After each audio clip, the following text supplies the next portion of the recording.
abdii raggaasaa nan beeka kanaaf na aarsa bira kijib dubeeyta ina fuufti warri ammoo deessituun gaafa waraana san galchuudhaaf nagaa buusuudhaaf deemnu warra gaafsan akkamitti nageenyi bu'a boorana gaafa dhabne miliyoonaan kafalanii waraanni akkan galle qondaalonni mootummaa har'a abaa warratti qofa qaban kun abdii raggaasaa garuu hamma xoollay deeme kaambii laalee durarraa koree keessas waan ture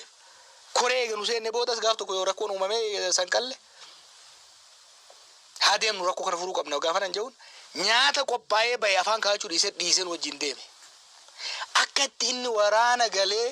miidhaa fi dhiibbaa irratti godhameen dallane sanitti qabbaneessan yaadada mooraa san qalee keessatti abdii raggaasaa nama taphaatii miti nama loltummaa keessa yeroo dheeraa ture hoggansa keessa nama dheeraa ture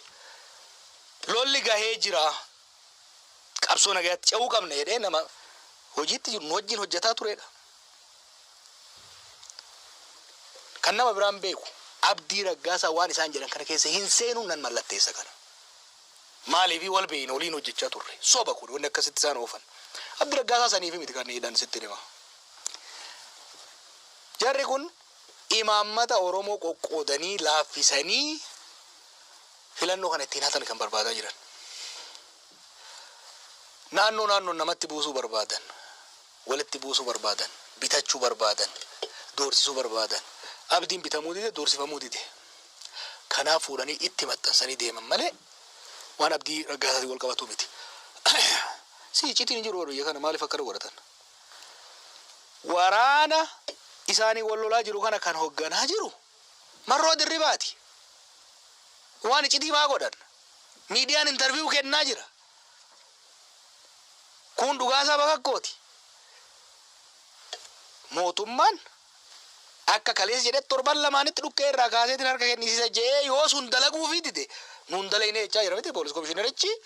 Wallaggaa Afran keessatti Gujii keessatti misooma hojjetaa hin jirru dadhabne jechaa jira eega akkas taate miskiin abdii raggaasaa qabsoo nagaatti jiru maaliif dararan dhaqanii marroo dirribaatii fi dhugaasaa bakakkoo wajjin kallattiidha yoo qaama sadaffaatiin haasaa keessa galuudha sanii miti ka barbaadan isaan ka barbaadan sanii miti isaan rakkoon isaan rakkoo waraana saniiti miti waraanni sun akka galus waan barbaadan natti fakkaatu maaliif akka hin galle gufuu guddaa kanurra kaayaa ture jara mootummaa keessa jiru yoo yaadatte haga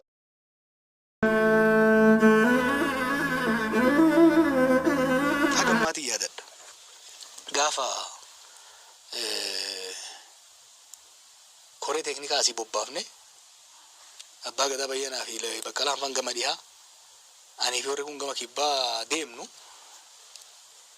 akka nu bobbaane shira ammeenya shira ture keessaa tokko waraana amansiifne deemaa turre beeki galchuudhaaf mootummaan Itoophiyaa araara jedhamu kana quban qabuu jedhe Jeneraal Biraanuu Juulaa gadi ba'e wanni irratti ba'e Itoophiyaan kan warra salphate sana irratti Itoophiyaan Press Agency irratti ba'e booda hoggaan gaafadhu waan hin ji'a dura kenne naan jedhe okay inni ji'a dura yoo ka kennu taate nu soba waan sobolee itti fakkaatu warri garuu gaafsan miidiyaa san irratti gaafsan baase gaaf nu deemu hennu yoo adatti marroon miidiyaa irratti ba'e kana ka kenne asiin abbootiin gadaatiif koreen teeknikaa araarri bu'e jedhanii nu sobanii asiin garuu mootummaan araaruma kanaan beekuu jedha kanaafuu amanee hin galuu jedheeti kan gaafsan murteesse kanaaf shira guddaa boorana gaafa dhayne maallaqa kafalanii warri achi jiru meeqa fiddee dhuftee naan jenna waraanni akka hin galle ammana kafalamee raatee hoo galchuuf meeqa kafaluu dhufte sadarkaa ammanatti deeman araarri akka bu'u waan hin barbaadiniif warra akkamiiti tokko Oromoon nagaa akka argatu kan warra hin barbaanne jira lammaffaa waan ammaa sana fiduuf deeman yeroo san dubbachaasin ture na yaada yoo yaadatte wanni jarri kun nageenyi kun akka hin buune waraanni kun nagaan galee akka jiraatu hin goone baay'ee nagaan galuu qofaa miti itti aanaa marroo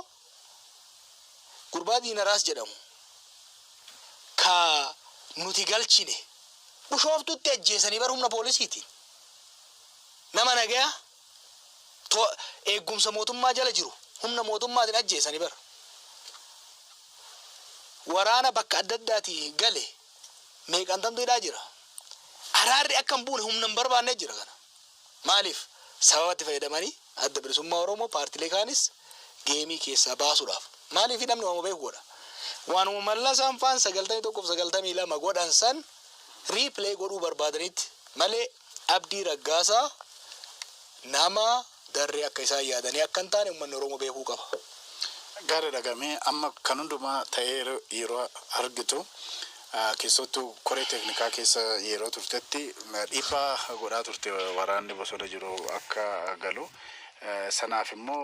komii adda addaa sirratti ka'a. Har'a yeroo geessee ilaaltu murtii keessatti yookiin sochii goote sanatti gaabbita. Dongorri guddaan goone takkittiidha. Obboleeyyan keenyatu aangoo qabate ilaalcha dongoraas yoo kan qabaanu taate wantoota bu'uuraa irratti walii galla hidhee yaadaa tureen. Oromummaa irratti walii galla. Tokkummaa Oromoo irratti walii galla. Fuulduree Itoophiyaa haqi Oromoo keessa eegame irratti walii galla. Eenyutu aangorra jiraata ilaalcha kan paartii kamtu mo'ataa irratti walii galuu dhabuu dandeenya. Garuu hogganoota Oromummaa qabanii wajjin haasayaa turre na yaadadha. Obbo Daawud bira dhaqee confidently